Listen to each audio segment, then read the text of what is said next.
Chernobyl, the world's worst nuclear power plant accident. How did it happen? There are fools who can overcome any foolproof system. Could it happen again, or in the United States? We go to the Soviet Union for a behind-the-scenes look at the Chernobyl accident and its aftermath. We're getting now quite a lot of activity. It's about 5 times the background. 5 times background, still safe for us. Still safe. But I wouldn't want to have my children living here. Join correspondent Bill Curtis as he takes us on a journey back to Chernobyl.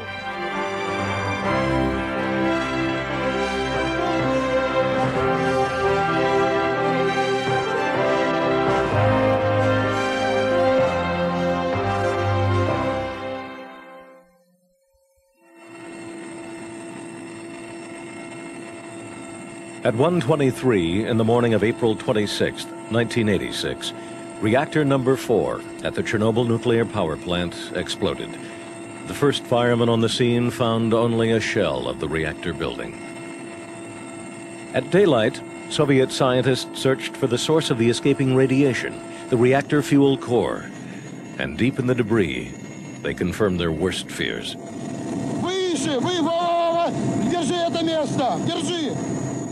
It was on fire.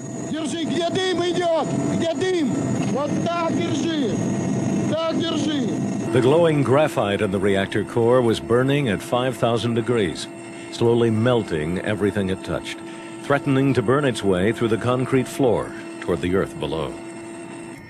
The siege of Chernobyl was unlike anything the Soviets had fought before. The danger was invisible. Workers could expose themselves to radiation for only a few minutes to clean up radioactive pieces of the core lying exposed to the air. Volunteer miners burrowed beneath the reactor to build a concrete barrier, racing against time. Outside the Soviet Union, the disaster would compound the world's doubts about nuclear power. A few countries would phase it out completely. I'm Bill Curtis in the Soviet Union. A debate has evolved within the scientific community that some might have thought impossible when the first news of Chernobyl horrified the world. The views seem to be polarized around 2 questions. Will Chernobyl be remembered as the end of the peaceful use of nuclear energy, as the Hiroshima for our time? Or are we learning such valuable lessons from Chernobyl that nuclear power will take us into the 21st century? We're going to explore those questions with the world's leading experts and critics on nuclear power as we go back to Chernobyl.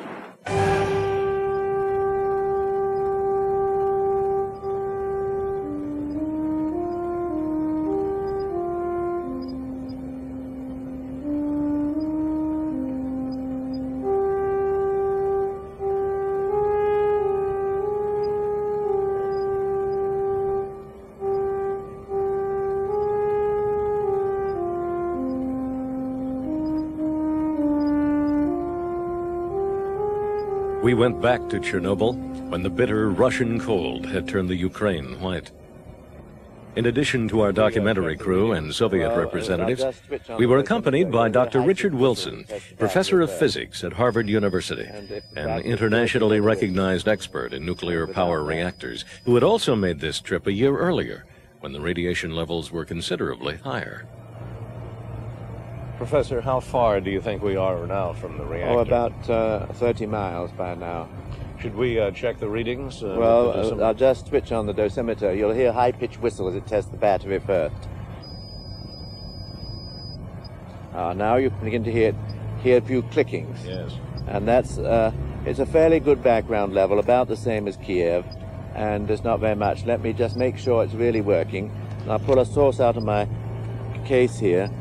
And that level would seem to be the natural background. That's the natural background, but now you can test the source, the beta wave source, and you're clicking away furiously. Now, what reading do you expect to find around the reactor itself? Around the reactor itself, I expect to find, on this scale, I'll find it'll be off scale, and I have to switch the next scale. It's about 30 times the background around the reactor itself. You say off the scale, but will that be any danger to us? No, it won't be any danger. Not for, you could be there for a year, and you'd get the amount of radiation a worker is allowed to have in a year. Winter in the Ukraine always leaves a desolate landscape, with scarcely a hint that this is the breadbasket of the Soviet Union. As we grew closer to the nuclear reactors, our dosimeters indicated a growing presence of radiation. The constant beeping was unnerving, but Professor Wilson assured us we were safe. We were listening to his most sensitive dosimeter. We're about 40 kilometers from Chernobyl right now. And we're about 20 minutes beyond our last point. And what's the reading?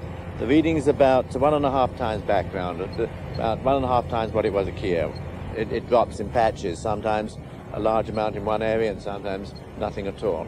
What would that be? Would it just be hanging in the air or reading in trees?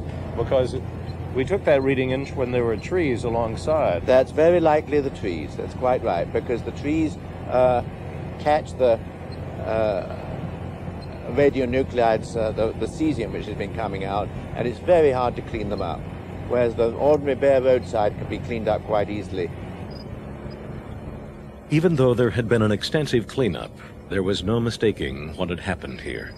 Our instruments recorded the invisible evidence of the events of April 26th, 1986. There were 2 explosions, the largest caused by a buildup of steam, which blew the structure apart, releasing a huge plume of radioactive material into the air. Firemen were the first on the scene, and they paid the price of being exposed to extremely high levels of radiation. Of 31 fatalities, most were firemen. The first units were led by Major Leonid Telyatnikov, miraculously still alive. When I arrived at the plant, I saw what had happened. There were flames on the roof of the reactor. The only thing they could tell me was that there was radiation. An explosion had occurred. Major Telyatnikov has received the Medal of Hero of the Soviet Union, one of the country's highest honors. The other men who stood with him on the roof of the reactor died. After you knew the radiation was extremely high, why did you go ahead and fight the fire? If we didn't, who would have put the fire out? Besides the firemen, no one was there. This man in the mask was in charge of health facilities at a clinic near the plant. He's describing those first few hours for a Soviet television crew that went with him back to his clinic. At roughly 2:40, the first injured persons came in. They were in very, very awful condition, in great shock, and they couldn't say what had happened or why. They didn't reply to any questions. By morning, the 30 roof fires were out, but the reactor core burned on. Soviet scientists were not quite sure how it could be extinguished. They decided to smother the core in a blanket of 5,000 tons of sand, boron, and lead. A key scientific advisor was Vice President of the Soviet Academy of Sciences, Yevgeny Velikov. Was there a moment that you thought maybe you couldn't put out the fire? No, I not was. When I am going to site, the fire was more or less in the finish. It's not. We have only after we have some ignition for 2 times, maybe 3 times, but it is not dangerous. The fire was out, but the emergency continued. With the massive weight of material on top of the core, the entire building around the reactor threatened to collapse. There was only one solution. Miners were sent to tunnel beneath the